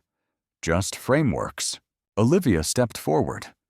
"Public support is skyrocketing. But board members from other carriers are scared. They're claiming you're punishing legacy, that you're dismantling loyalty." He looked up. "Good. They think you're doing this to punish the industry." Marcus finally met her eyes. "I'm doing this because it forgot its passengers." Rachel leaned in. "And if they try to block the rollout..."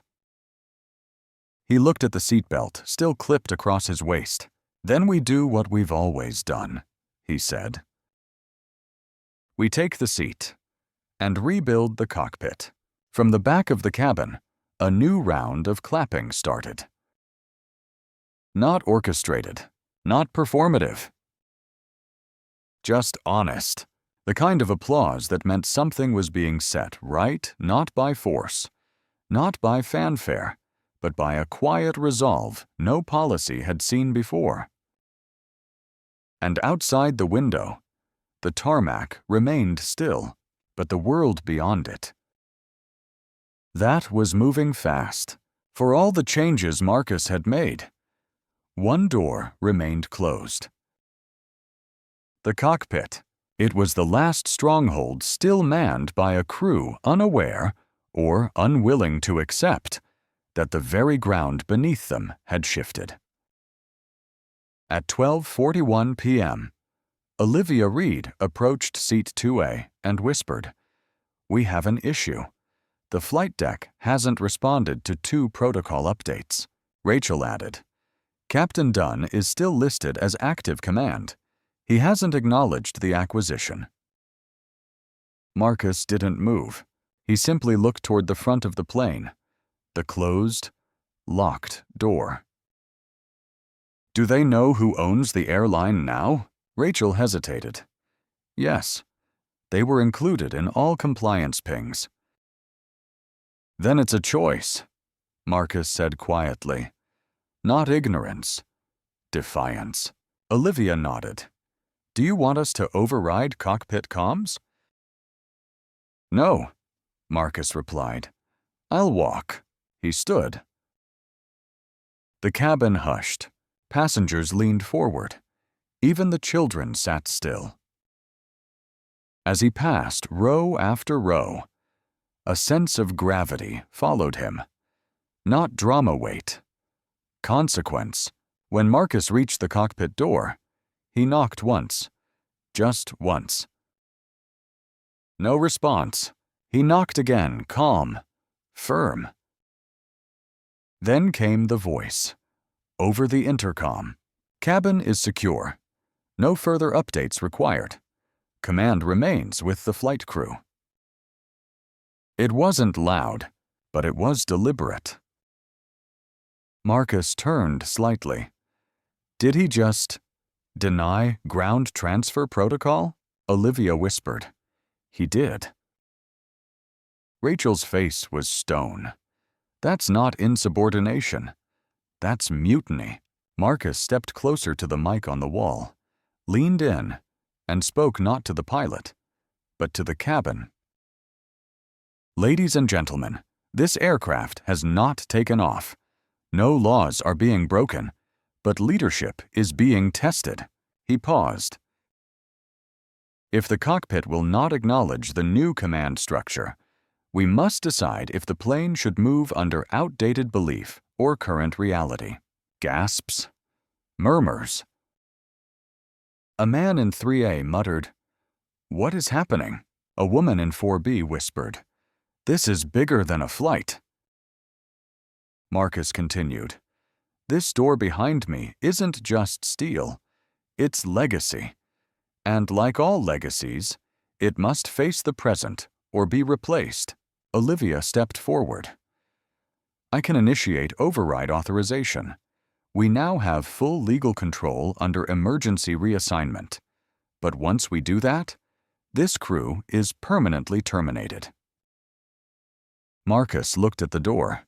He thought of every time he'd been kept outside a room he built, every meeting he was late to because someone assumed he was the assistant, every transaction where power was presumed to wear a different face. "No," he said finally. "They have one last chance." He pressed the intercom. "This is Marcus Bennett, new controlling executive of Titan Global Holdings and, by acquisition, Air Equity. As of 12:45 p.m. Eastern, Sky Pulse Flight 739 is under operational transfer. You are hereby asked to acknowledge command change. Final request. Silence." Then, passenger status confirmed. Request denied. It was quiet, cruel. And final, Olivia stepped back. That's it. But Marcus didn't flinch. Instead, he turned to Rachel. Open the broadcast feed. She tapped her device. Every monitor in the cabin flickered. The screen split on the left. A live feed from the cockpit door. On the right, the signed acquisition document from Titan Global. Over it, text scrolled in. Real time. Flight 739 refuses transfer of command. Crew now operating without ethical compliance. Tyler Brooks whispered to his audience. This is real. They're watching the end of command in high definition. Marcus stepped aside. Rachel tapped one more time. This time, the pilot's voice played live through the speakers. Caught by internal monitoring. This guy thinks he can buy a seat and run an airline. Not on my flight. Not today. The room froze. A passenger in 5C said loudly, "He just ended his career." Mia whispered, and proved the exact reason this change is necessary. Marcus remained still. Then, Olivia nodded to the gate agent on standby. Authorization to remove cockpit crew under non-compliance protocol. Seconds later, a sharp knock echoed through the cabin from the exterior jet bridge. The cockpit door opened finally. Captain Dunn stood there, gray uniform. Cold eyes, no apology. Just pride, and the hint of fear behind it. Marcus didn't speak. He didn't need to. Robert Walsh, watching from the terminal window, gave the nod to security. Captain Dunn was quietly escorted out. No resistance. No drama, just resignation. As he passed Marcus, he muttered, "This isn't how it's supposed to be." Marcus looked him in the eye. "It is now." Then, he turned back to the cabin. Calm. Clear. We will never reach cruising altitude with yesterday at the controls, and with that, he closed the cockpit door. This time, from the inside, the cabin door opened with a hiss of compressed air. For the first time in 40 minutes, someone stepped on board not in uniform or panic, but with purpose. Robert Walsh, former chairman of Sky Pulse Airlines, now walking down the aisle with the weight of a fleet on his shoulders and headlines snapping at his heels. Passengers fell silent. Phones came up, but no one dared speak. This was the man who had once shaped aviation from backrooms and boardrooms. Now, he was face to face with the man who'd upended it all from seat 2A. Marcus didn't stand. He simply gestured to the seat across from him. Walsh sat, no security. No staff, just two men. 7 minutes. That was all the time they had before lawyers, headlines, and live feeds turned the moment into something else. Walsh leaned in first. "You made your point," he said, loud enough to ground a fleet. "What now?" Marcus met his gaze. "We finish what your company failed to start." Walsh exhaled. "You bypassed every known protocol. You executed a hostile buyout from a passenger seat. And now you've got regulators calling this revolutionary." Marcus didn't blink. Was it hostile when you sat on bias reports for 5 years, or when Catherine offered stock to remove a black passenger? Walsh said nothing. The system let people smile at injustice and call it policy. Marcus added, "I didn't hijack your plane. I rewrote the route." Walsh leaned back. You want the brand? The planes? Fine. But let me warn you, once you own the sky, the storms come fast. Every union, every regulator, every competitor. Marcus leaned in. Then we give them something they've never had: transparency they can't weaponize, and data that protects passengers before PR can lie about them. He slid a tablet across the tray table. On it, a draft of the Passenger Accountability Accord, a binding framework Marcus intended to deploy across every Air Equity flight. Walsh read the headline aloud. Passengers aren't cargo. They're clients with rights. Marcus nodded. No more rebooking without consent. No more silent downgrades. Every infraction, every complaint logged, tracked, and responded to within 24 hours. And the staff Walsh asked, protected from abuse, Marcus said, but not shielded from scrutiny. He paused. You let the wrong people wear power like armor, and they used it to profile, to punish, to protect each other from accountability. Walsh rubbed his eyes. You're going to get sued. You know that, right? Then let it be the first lawsuit that costs less than dignity. Rachel approached from behind and handed Marcus a folder. He opened it and slid another document to Walsh. This one was different. A signed letter of ethical transition. You have two options, Marcus said. Support the framework publicly, attach your name to it, and walk away remembered as the man who helped aviation evolve. And if I don't, then your name becomes the last signature on the old model. Walsh looked around the cabin. Passengers weren't watching anymore. They were listening. He sighed. I built SkyPulse from nothing. 18 acquisitions. 6 regional merges. We made flying more accessible. You made flying more profitable, Marcus corrected. And the price was silence. My silence. Others' dignity. Walsh looked him in the eyes. You're not just a CEO. You're a reckoning in a blazer. Marcus didn't smile. I'm a mirror. And for the first time, the airline industry is being forced to look at itself.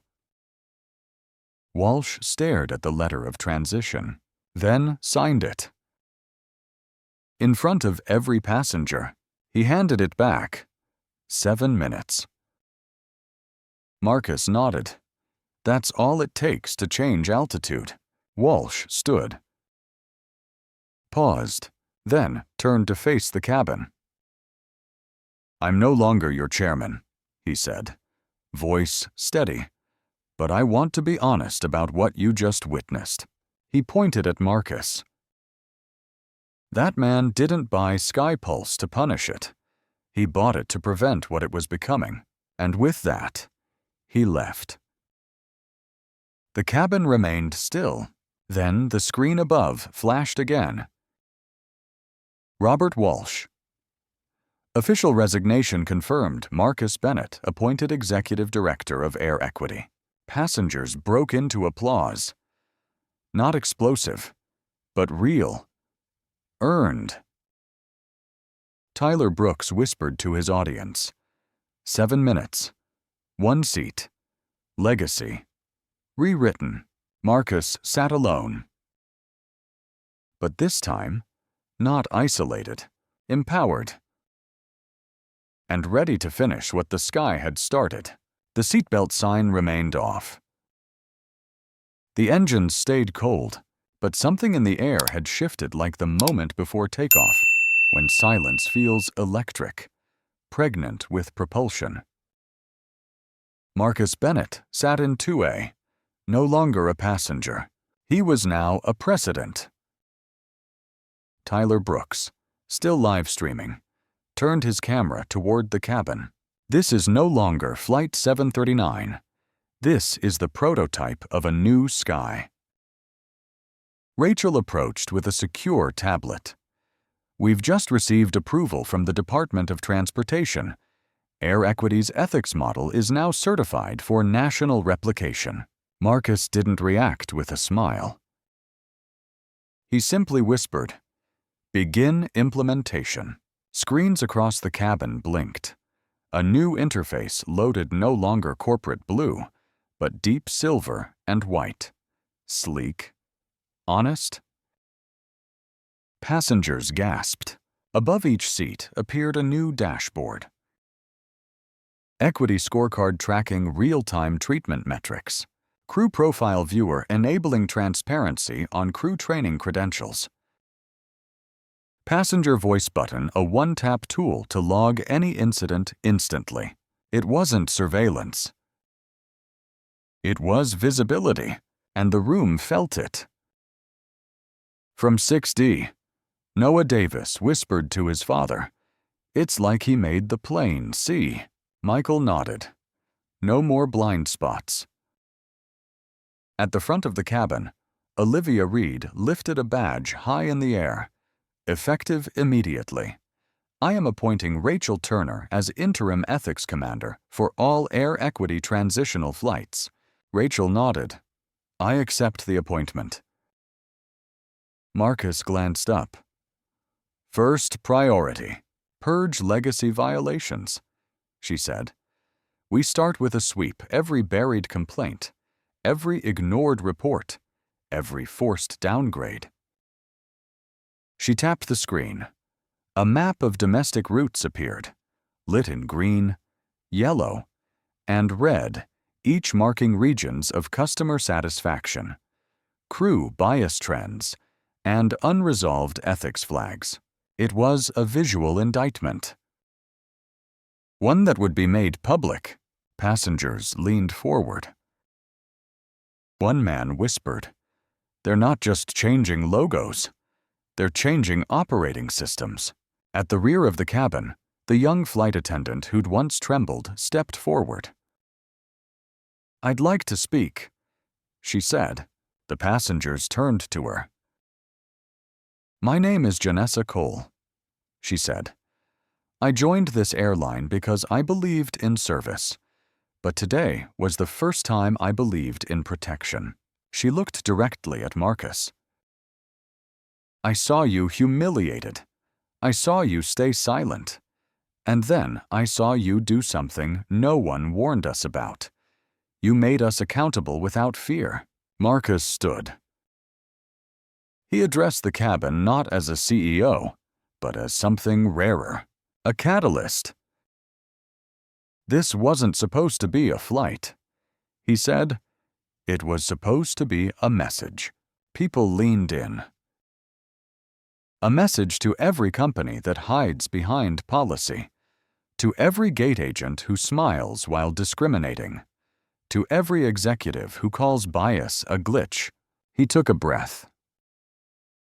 Those days are over. The screens updated again. Passengers gasped. Air Equity fully activated all sky. Pulse flights. Grounded pending ethics integration.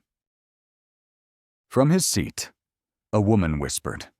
He grounded a whole fleet, just to get it right. Another man nodded. That's not power. That's principle. Marcus turned to Rachel. Activate forward rebrand notice. She tapped her screen. A banner scrolled across each monitor. Air Equity. First flight departs in 72 hours. Every flight will be different. The crowd burst into applause. Not for spectacle, for certainty. Because for once, an airline didn't promise service, it guaranteed justice. Just then, the cockpit door opened. The new captain stepped out, a woman in her early 50s, sharp-eyed, calm. She approached Marcus and extended a hand. Captain Reva Singh, Air Equity's first appointed transition pilot. Marcus shook it. You read the ethics charter. Twice. She smiled. And I've waited my whole career to fly for a company that actually meant it. He nodded. Then let's make sure no one ever doubts the sky again. Rachel looked down at her device. Final item. Legacy call. Do we rename the aircraft? Marcus thought for a moment. Then said, yes. Rachel typed. The screen blinked again. Aircraft registered name. The 2A. Passengers smiled. Even Mia Collins teared up. He named the plane after the seat they tried to erase. Tyler whispered, that seat's not a seat anymore. It's a symbol. Marcus looked around one last time. He spoke not to the cabin, not to the crew, but to the future. This is where flight changes. Not because of force, not because of fame, but because finally, someone sat down and refused to be moved. And with that, the aircraft didn't lift off, but the world watching did. The world didn't wait. By the time the passengers of Flight 739 disembarked, the headlines had already landed. The man who bought back his seat and changed aviation forever. Flight 739, where power sat quietly in 2A. Air Equity, a sky rewritten by stillness. Every major news outlet ran a version of the story. Some factual, some emotional, but none of them could deny the shift. Marcus Bennett had sparked something that even turbulence couldn't rattle. Social media exploded.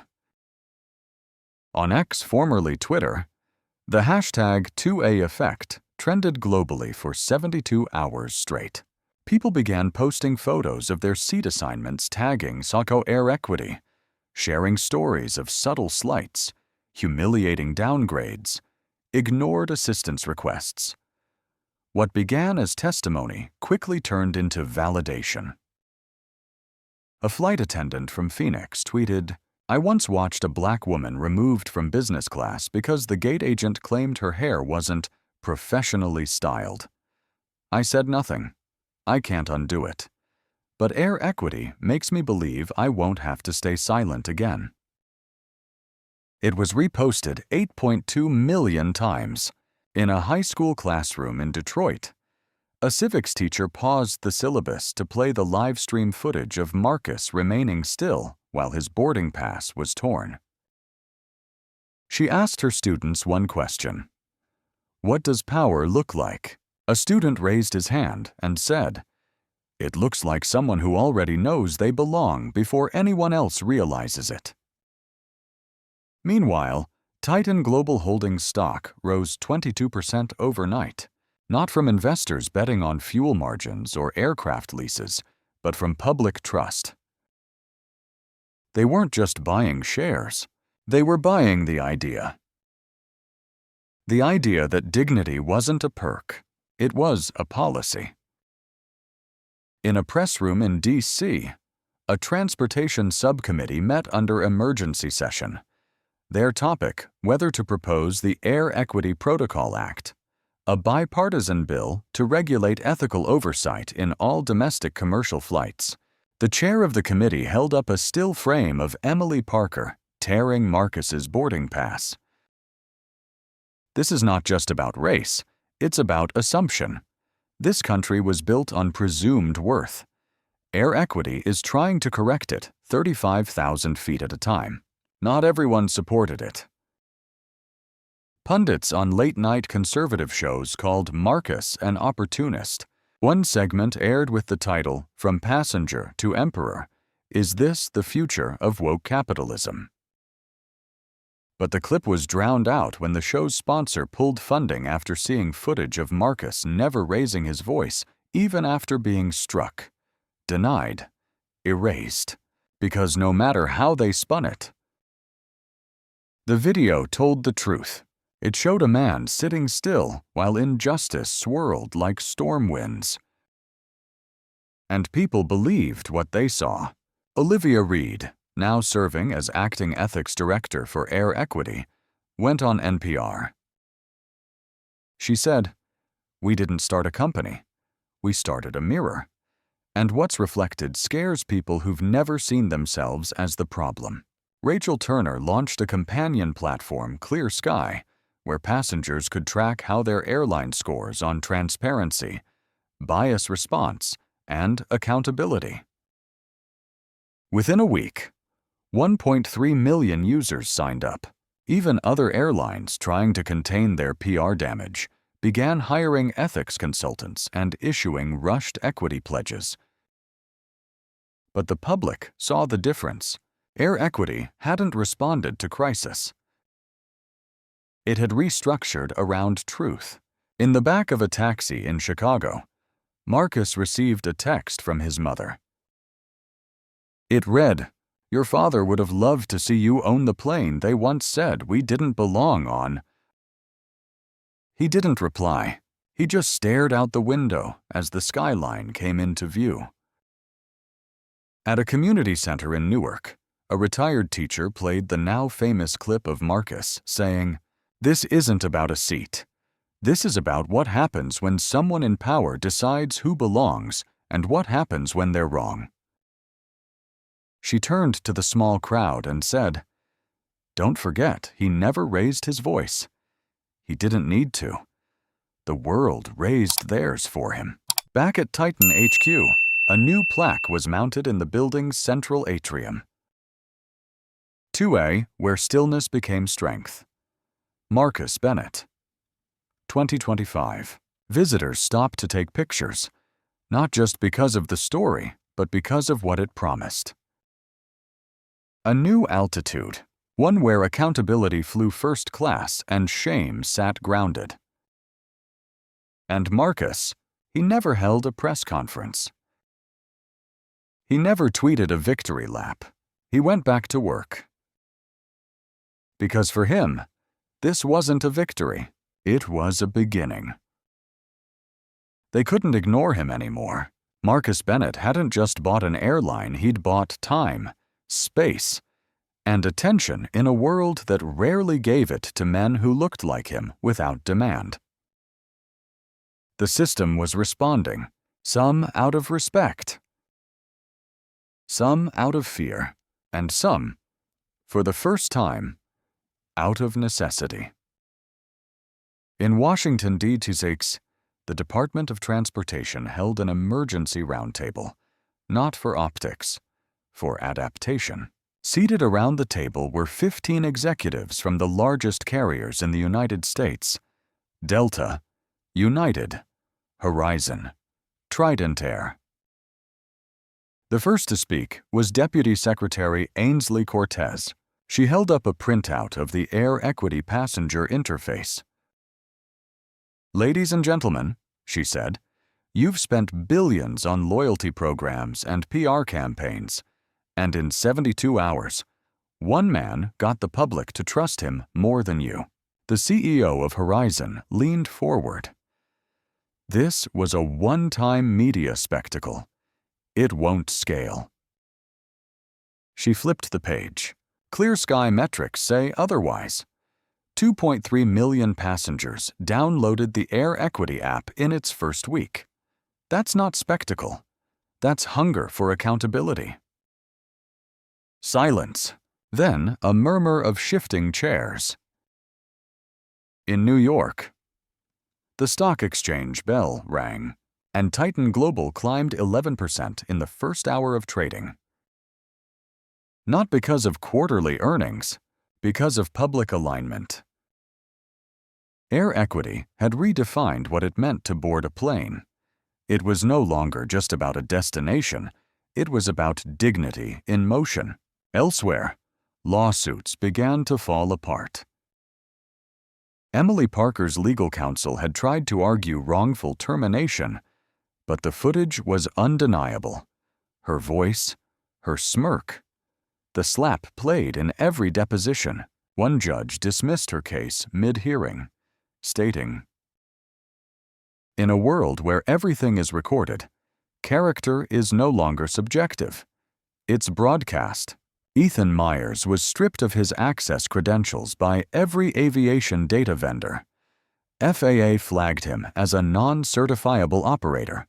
System sabotage, even if denied. Left a digital fingerprint too deep to scrub.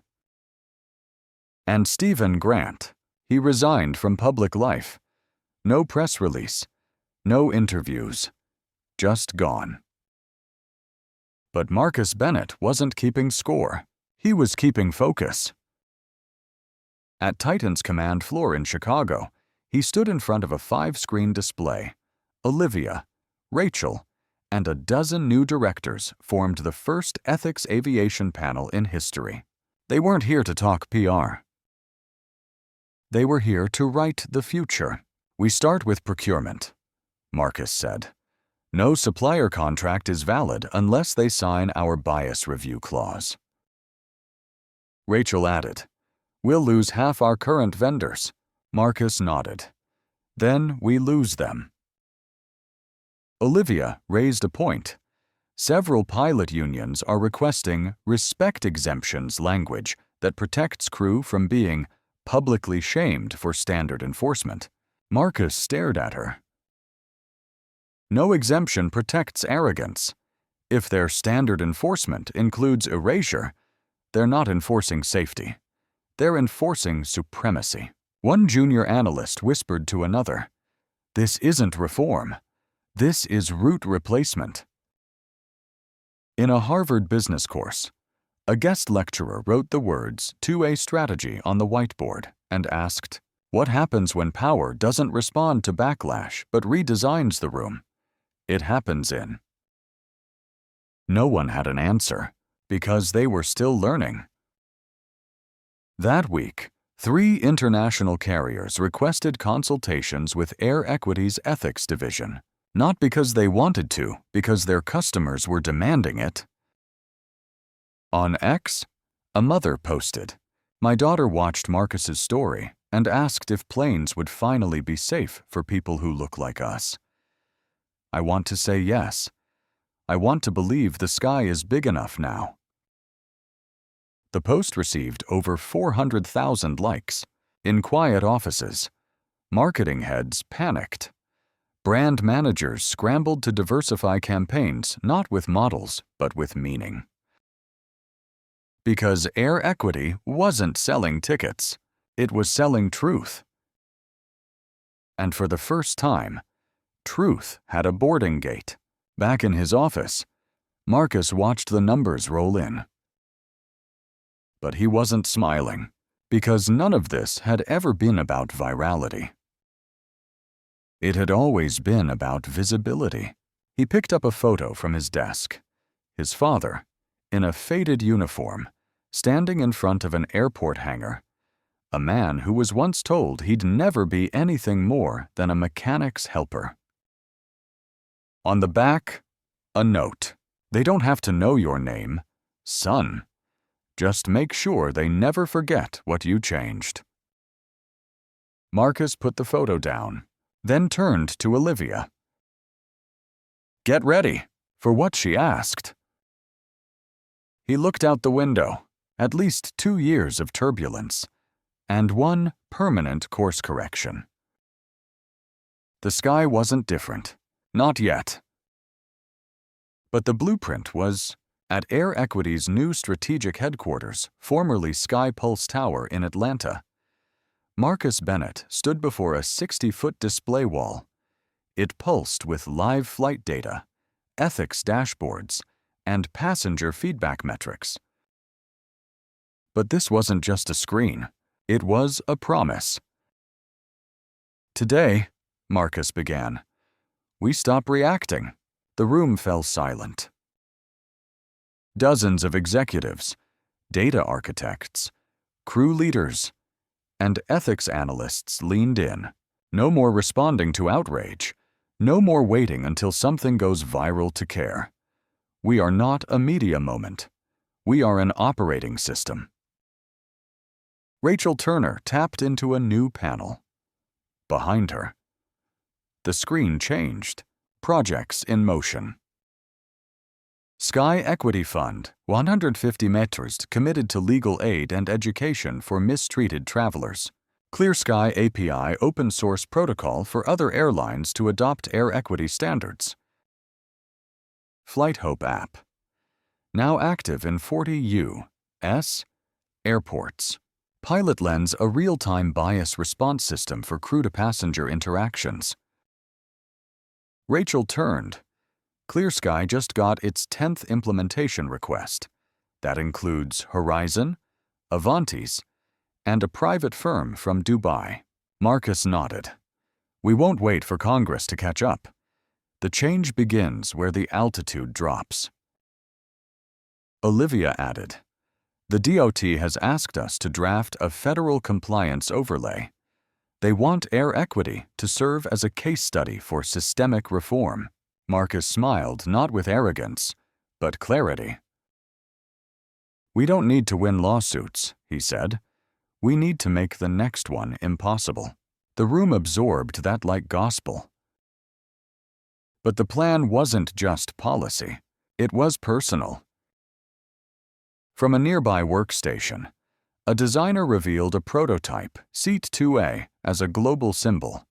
Minimalist branding. A chair silhouette. No text. Just quiet resistance cast in aluminum and dark slate blue. Rachel explained, it won't just be a product. It's a campaign art installations in airports, interactive ethics exhibits, a scholarship under the name 2A. Marcus approved it with a single word, live, but not everything would be applauded. As news of these rollouts spread, competitors pushed harder. A SkyTram board member went on air. Bennett's policies weaponize guilt. Flying should be about efficiency, not rewriting history. Another airline issued a memo titled, Preserve Crew Discretion Stop Passenger Overreach. Olivia flagged it. Here come the coded pushbacks. She said, Preserve discretion is code for keep the power imbalance intact. Marcus didn't blink. Let them talk, he said. We'll move. He stepped to the center of the room. The future of air travel won't be built by people who want the sky back the way it was, he said. It'll be shaped by people who remember what it felt like to be erased 30,000 feet in the air. He turned to the main interface, pressed one command. Roll out Air Equity International Protocol. Every screen shifted. New maps appeared. New regions blinked to life. Asia, Europe, Africa. Rachel whispered, We just went global. Mia Collins, now Chief of Public Advocacy, smiled. Let's see them ignore us now. Tyler Brooks uploaded a special live stream episode titled Flight Rewritten. Within an hour, 1.6 million viewers tuned in. He closed with the words, The seat they said he didn't belong in is now the compass for the future. The skies aren't just open. They're aware. Elsewhere, a young girl named Tameka, sitting in row 3D on a mid-size carrier in Colorado, opened the Flight Hope app to report a gate agent who had called her dad Sir in quotation marks. 10 minutes later, her dad got an apology in writing. That's what Air Equity did. Not just reform headlines, it rewired the process. Back in Atlanta, Marcus walked into his office alone. He stared at the framed print on the wall, Flight 739 seating chart, digitally signed by every passenger who had witnessed the transformation. At the bottom, to the man who sat still and made the world move. He sat at his desk, typed one more command. Initiate Crew Equity Review. It would scan every former SkyPulse employee, compare their ethics logs, bias flags, and commendations, and recommend new placement or removal. Justice wasn't just about who got punished. It was about who got protected. Marcus leaned back. For the first time in weeks, he closed his eyes. Not because he was tired, but because the sky was finally moving in the right direction. And he didn't need to pilot it every minute, because now, justice had altitude. The aircraft never left the tarmac, but the world did. In the months following Flight 739, the name Marcus Bennett came to mean more than business acumen. It became a symbol of restraint as power, of silence as resistance, of legacy born not from noise, but from clarity. Air Equity grew. Not like a company, like a correction. The system didn't just absorb it, it was forced to orbit it. By the end of the first quarter, 27 airlines had adopted portions of the Air Equity model. Flight Hope registered over 19,000 verified reports. The Clear Sky dashboard became a public benchmark, not a corporate secret. And yet, Marcus still flew commercial, always in 2A. Not out of irony, but because that seat had become sacred not for what it offered, but for what it revealed. He was photographed in San Francisco, boarding without a tie; in Newark, helping an elderly man stow a bag; in Atlanta, declining VIP lounges so he could stay with the people who taught the system what fairness means. The media called him the passenger prophet. He called himself just a man who didn't move when they asked me to, but his staff knew better. They saw what came next. The Sky Equity Fund helped launch ethics training programs at 24 flight schools. Scholarships were awarded to students who submitted essays titled "What Fairness Means at 30,000 Feet." A 14-year-old from New Orleans wrote, "It means my grandma gets help with her cane without someone checking if she's in the right class." Another boy from Detroit said, "It means my dad's accent won't get him sent to the back." Marcus read every word. He read them on red eyes, on rainy tarmac delays, on his phone between meetings where regulators used to treat him like a problem and now waited for his approval. Because the seat they tried to erase had rewritten the cabin, not with policy, but with proof. That justice doesn't always arrive loudly. Sometimes it boards early, waits, watches, and then changes everything. But change has enemies. In April, a leaked memo from a competitor warned that Air Equity threatens discretion-based service models. Marcus read it once, then forwarded it to Rachel with one line. File under code for, "We liked it better when no one was watching." He didn't retaliate. He replicated. By June, Air Equity announced its first international partnership with a transatlantic carrier previously cited for discriminatory baggage policies. They'd asked Marcus to help clean house. He agreed. On one condition. Every employee had to complete a 40-hour course called Stillness and Strength Ethics by Design. No shortcuts. No waivers. He taught the first class himself. He told them, "Dignity isn't a perk. It's a protocol." One trainee raised her hand. What if a passenger refuses to believe they're being treated fairly? Marcus smiled. Then show them your training. And if they're still in doubt, ask them what fairness would look like, if they designed it. That became the last slide in the curriculum. Design fairness. Back in the U.S., a mural appeared in the Atlanta terminal. Painted on the wall of Concourse C, it depicted a single leather seat, glowing under soft cabin light. The words above it read, "2A, where the sky met accountability. Tourists stopped to photograph it. Crews paused beside it. Children ran fingers along the letters, not fully understanding but somehow feeling the weight. And Marcus, he never asked for recognition. He never trademarked the seat. He simply made sure no one would forget what happened there. Because legacies, real legacies, aren't built with volume. They're built with vision. One day, while boarding a flight, a gate agent paused as Marcus approached. She looked at his ticket, then looked at him. She didn't call security.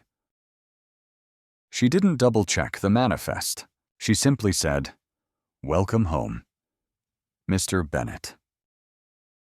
And for the first time, Marcus allowed himself a small smile, because in that moment, justice wasn't an announcement. It was routine. No tension, no test. Just belonging, the very thing they'd once tried to take. Now normalized, he took his seat in 2A. A small boy across the aisle waved at him. Marcus waved back, and as the cabin door closed, the world outside didn't just see a CEO on a flight. It saw the man who proved that even 35,000 feet in the air, we still have a choice: erase or include, assume or affirm, punish or protect. And when the plane lifted finally, fully into a sky no longer blind, it carried not just passengers, but a new principle. That dignity doesn't need to fight for altitude. It simply needs to be acknowledged. From seat 2A, Marcus looked out the window and whispered to himself, "We made it." Don't forget to subscribe and hit the notification bell to catch more gripping stories like this. Thanks for watching, and see you next time.